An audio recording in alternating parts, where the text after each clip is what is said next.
Oke teman-teman, FOMO, Fear of Missing Out. FOMO adalah kecemasan terus-menerus ketika kita tahu orang lain sedang mengalami kebahagiaan, namun kita tidak ada di situ atau tidak terlibat di dalamnya.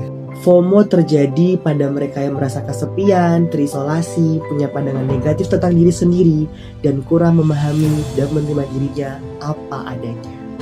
Oke, jadi apa dampak FOMO bagi kehidupan kita sehari-hari teman-teman? FOMO berdampak negatif pada suasana hati dan tingkat kepuasan hidup.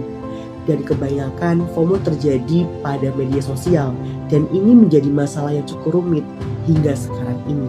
FOMO membuat kita fokus pada apa yang terjadi di luar sana, daripada sepenuhnya hadir dalam pengalaman di depan mata. Oke teman-teman, masalah sosial bukan hanya karena individu. Dalam perspektif sosiologi, fenomena FOMO dapat dijelaskan melalui beberapa teori, dan salah satunya menurut perspektif fungsionalisme. Menurut perspektif fungsionalisme, media sosial berfungsi sebagai sarana komunikasi dan pertukaran informasi. Namun, penggunaan yang berlebihan dapat menimbulkan disfungsi berupa kecemasan sosial dan ketergantungan terhadap validasi dari orang lain. Sedangkan menurut perspektif interaksionisme simbolik, individu membentuk identitas dirinya melalui interaksi di media sosial. Jumlah likes, komentar, dan followers sering dijadikan simbol pengakuan sosial yang memengaruhi cara seseorang menilai dirinya. Jadi teman-teman, untuk mengurangi dampak FOMO, masyarakat perlu meningkatkan kesadaran bahwa apa yang ditampilkan di media sosial tidak selalu menggambarkan kehidupan yang sebenarnya. Selain itu, penggunaan media sosial perlu dibatasi secara bijak agar tidak mengganggu kesehatan mental.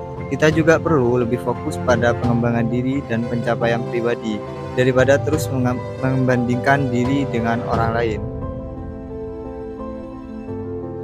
Jadi teman-teman, dengan memahami fenomena sosial FOMO yang terjadi dalam media sosial saat ini, kita dapat melihat bahwa masalah ini tidak hanya berkaitan dengan individu, tetapi juga dipengaruhi oleh lingkungan sosial dan perkembangan teknologi digital.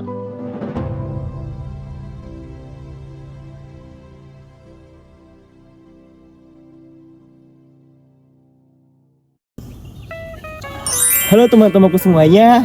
Jadi di sini kita akan menyebutkan secara singkat bagaimana kita untuk mempelajari dan memahami masalah sosial dalam masyarakat. Dan yang pertama kali harus kita ketahui, kita harus mempelajari teori dan konsep dasar sosiologi. Dan juga memahami struktur dan interaksi sosial. Selanjutnya kita harus memahami perubahan dalam masyarakat. Dan juga mempelajari sosiologi khusus atau terapan. Dan yang terakhir, dan yang gak kalah pentingnya, kita harus mengetahui dan mempelajari metodologi dalam penelitian untuk menganalisis masalah sosial.